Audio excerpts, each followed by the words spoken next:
ദൈവനാമം മഹത്വപ്പെടുമാറാകട്ടെ. പുതിയൊരു ദിവസം കർത്താവ് നമുക്ക് നൽകിയതിനായിട്ട് നമുക്ക് നന്ദി പറയാം. ഇന്നത്തെ ദിവസത്തെ ചിന്തയ്ക്കായിട്ട് സദൃശവാക്യങ്ങൾ 7-ാം അധ്യായം അതിൻ്റെ 4 മുതൽ 7 വരെയുള്ള വാക്യങ്ങളെക്കുറിച്ച് ചിന്തിക്കാം.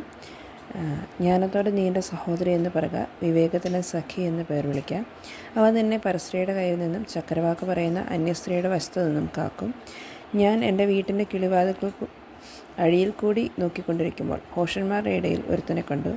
യൗവനക്കാരുടെ കൂട്ടത്തിൽ ബുദ്ധിഹീനനായൊരു യുവാവിനെ കണ്ടറിഞ്ഞു. കഴിഞ്ഞ ദിവസം നമ്മൾ അതിൻ്റെ 1 മുതൽ 3 വരെയുള്ള വാക്യങ്ങൾ ചിന്തിച്ചിരുന്നു. കർത്താവിൻ്റെ കൽപ്പനകളെയും പ്രമാണങ്ങളെയും നമ്മൾ കണ്ണിൻ്റെ കൃഷ്ണമണിയെ പോലെ കാക്കണമെന്നും അത് ഹൃദയത്തിൻ്റെ പലകയിൽ എഴുതണമെന്നും അതിനെ വിരലിൽ കെട്ടണമെന്നും നമ്മൾ ചിന്തിച്ചതാണ്. അതിനെ തുടർന്ന് പറയുന്നൊരു കാര്യമാണ്, ജ്ഞാനത്തോടെ നീ എൻ്റെ സഹോദരി എന്ന് പറയുക, വിവേകത്തിന് സഖി എന്ന് പേർ വിളിക്കാം. സഹോദരി എന്ന് പറയുമ്പോൾ അത് ഒരേ അമ്മയുടെ ഉദരത്തിൽ നിന്ന് പുറപ്പെട്ടു വരുന്നതാണ്. സഹോദരി എന്ന് ഒരു തരം പങ്കുവയ്ക്കുന്നവരാണ് സഹോദരങ്ങൾ. അവരുടെ DNA നോക്കിയാൽ നമുക്കറിയാം, അതിൽ കോമൺ ആയിട്ട് പലതും കാണാനായിട്ട് സാധിക്കും. ഒരപ്പൻ്റെ മക്കളായിട്ട് അല്ലെങ്കിൽ ഒരമ്മയുടെ മക്കളായിട്ട് ജീവിക്കുന്നവരാണ് അവർ. സഖി എന്ന് പറയുമ്പോൾ അത് ദൈവം അവരെ തക്ക തുണയായിട്ട് നിർമ്മിച്ചിട്ടുള്ളതാണ്. അത് അസ്ഥിയിൽ നിന്ന് അസ്ഥിയും മാംസത്തിൽ നിന്ന് മാംസവുമാണ്. രണ്ടും തമ്മിലുള്ള ആ ഒരു യോജിപ്പ്, സഹോദരൻ അല്ലെങ്കിൽ സഹോദരി എന്ന് പറയുമ്പോൾ ഒരേ ഉദരത്തിൽ നിന്ന് പുറപ്പെട്ട് ഒരേ ജനിതക ഘടനയുള്ളതുപോലെ സഖി എന്ന് പറയുമ്പോൾ ദൈവത്താൽ യോജിപ്പിക്കപ്പെട്ട് അസ്ഥിയിൽ നിന്ന് അസ്ഥിയും മാംസത്തിൽ നിന്ന് മാംസവുമായിരിക്കുന്നത് പോലെ നമ്മൾ ജ്ഞാനത്തെയും വിവേകിയെയും അത്രത്തോളം നമ്മുടെ ജീവിതത്തിലേക്ക് ചേർത്ത് പിടിക്കണം. സഹോദരി എന്ന് പറയുമ്പോൾ അവർ ചിലപ്പോൾ ഒരേ സ്വഭാവങ്ങൾ കണ്ടെന്നിരിക്കാം. പക്ഷേ പൊതുവെ വിവാഹ ജീവിതത്തിൽ സഖിയും ഭർത്താവും ഭാര്യയുമായിട്ടിരിക്കുന്നവർ പൊതുവെ വ്യത്യസ്ത സ്വഭാവങ്ങളുള്ളവരായിരിക്കും. പക്ഷേ അവർ എന്താ പറയുക, ഒരു പൽചക്രത്തിൻ്റെ പല്ലുകൾ അങ്ങോട്ടും ഇങ്ങോട്ടും ചേർന്നിരുന്ന് ആ ചക്രം പ്രവർത്തിക്കുന്നത് പോലെ വ്യത്യസ്ത സ്വഭാവമുള്ളവരാണെങ്കിലും അവർ ഇരുവരും ഒരുമിച്ച് ചേർന്ന് അവരുടെ ഒരാളുടെ കൂടുതലുകളെ മറ്റൊരാളുടെ കുറവുകളിലേക്ക് ചേർത്ത് വെച്ച് അവരുടെ കുറവുകളെ പരസ്പരം ഇല്ലായ്മ ചെയ്തുകൊണ്ട് ഒരുമിച്ച് മുന്നോട്ട് നീങ്ങി അത് പ്രവർത്തിക്കുന്നത് പോലെ നമ്മൾ ഈ ജ്ഞാനത്തെയും വിവേകത്തെയും നമ്മുടെ ജീവിതത്തിലേക്ക് ചേർത്ത് നിർത്തി നമ്മുടെ ജീവിതത്തിൻ്റെ പ്രവൃത്തികളെ നമ്മൾ ഏറ്റവും പരിജ്ഞാനത്തോടും വിവേകത്തോടും കൂടിയിട്ട് ചെയ്യാനിടയാക്കണം. ഈ സദൃശവാക്യങ്ങൾ ആരംഭിക്കുമ്പോൾ സലോമോൻ പറയുന്ന കാര്യങ്ങൾ ജ്ഞാനത്തെയും വിവേകത്തെയും നമ്മൾ എങ്ങനെ സൂക്ഷിക്കണം, അതുപോലെ അതുകൊണ്ടുള്ള ഗുണങ്ങൾ, ബാലന് വിദ്യാഭിവൃദ്ധി പ്രാപിക്കുവാൻ, പരിജ്ഞാനി ജ്ഞാനം സമ്പാദിക്കുവാനായിട്ട്, ബാലന് ബുദ്ധി ഉണ്ടാകുവാനായിട്ട്, അല്പബുദ്ധി സൂക്ഷ്മബുദ്ധി പ്രാപിക്കുവാനായിട്ട്, അങ്ങനെ ദൈവവചനം പ്രമാണിക്കുമ്പോഴോ ഏത് പ്രായത്തിലുള്ള ഒരാൾക്കും ദൈവവചനം അവർക്ക് ജീവൻ്റെ വചനമായി നിന്നുകൊണ്ട് അവരെ വഴി നടത്തുന്നതാണ്.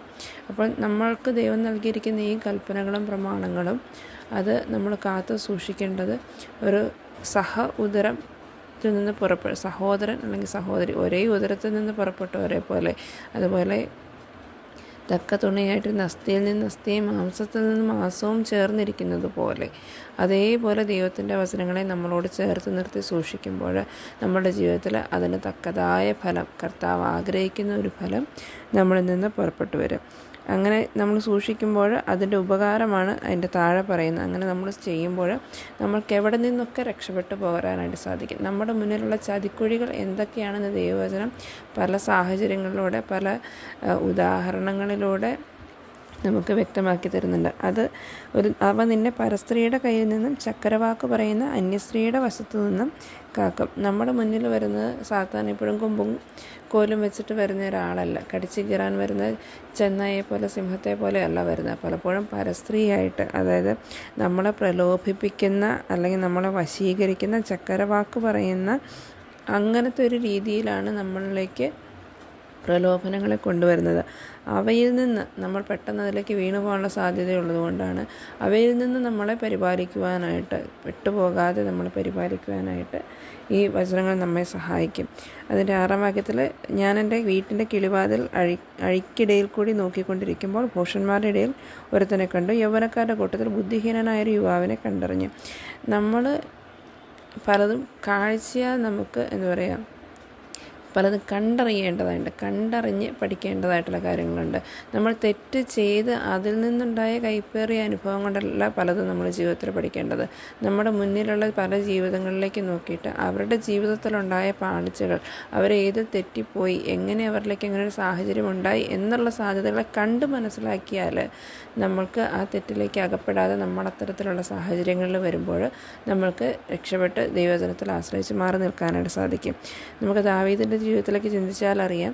ദാവീദ് ഒരു സന്ധ്യാസമയത്ത് മട്ടുപ്പാവിൽ ഉലാത്തിക്കൊണ്ടിരുന്നപ്പോഴാണ് ബത്ശേബയെ കാണുന്നതും അത് വലിയൊരു തെറ്റിലേക്ക് തന്നെ നയിക്കുന്നു. അതേ ദാവീദിൻ്റെ മകൻ പറയാണ്, താൻ അങ്ങനെ നോക്കി കിളിവാതിലൂടെ നോക്കിയപ്പോൾ യൗവനക്കാരനായ ഒരുത്തനെ കണ്ടു. അവൻ ആരാണെന്നവൻ തിരിച്ചറിയുകയാണ്. അവൻ ബുദ്ധിഹീനനാണ്, ഭോഷന്മാരുടെ ഇടയിലുള്ളവനാണെന്നവൻ കണ്ടറിഞ്ഞു. അപ്പോൾ നമ്മൾ പലപ്പോഴും തെറ്റ് ചെയ്തതിൻ്റെ പരിണിതഫലം കൊണ്ടല്ല കാര്യങ്ങളെ പഠിക്കേണ്ടത്. മറ്റുള്ളവരുടെ ജീവിതത്തിൽ, നമുക്ക് ചുറ്റുമുള്ളവരുടെ ജീവിതത്തിൽ അവിശ്വാസികളോ ആയിക്കൊള്ളട്ടെ, ജീവിതത്തിൽ പാളിച്ചകൾ വന്നിട്ടുണ്ടെങ്കിൽ അത് കണ്ട് മനസ്സിലാക്കിയിട്ട് അവർ ഏതിൽ തെറ്റിപ്പോയി എന്ന് മനസ്സിലാക്കിയിട്ട് അത് നമ്മളുടെ ജീവിതത്തിൽ ഉണ്ടാകാനുള്ള സാഹചര്യങ്ങളുണ്ടെങ്കിൽ അവയിൽ നിന്നൊക്കെയും ദൈവവചനത്തിൽ ആശ്രയിച്ച് ഒഴിഞ്ഞു നിന്ന് ഏറ്റവും നമുക്ക് വിശുദ്ധിയോടെ നിൽക്കാനായിട്ട് സാധിക്കും. അതാണ് ആ കാര്യത്തിൽ നമ്മൾ ശ്രദ്ധിക്കേണ്ടത്. അപ്പോൾ അപ്പൻ്റെ ജീവിതത്തിൽ സംഭവിച്ചത് മകൻ അതൊരു പാഠമായിട്ടെടുത്ത് നമ്മളോട് പറയുകയാണ്, നിങ്ങൾ കണ്ടറിയണം, അനുഭവിച്ചറിയുകയല്ല, എന്നാൽ കർത്താവ് നല്ലവനെന്ന് നമ്മൾ രുചിച്ചറിയണം. പാപത്തെ നമ്മൾ ദൂരെ നിന്ന് കണ്ടറിഞ്ഞ് നമ്മൾ ഒഴിഞ്ഞു മാറി നടക്കണം.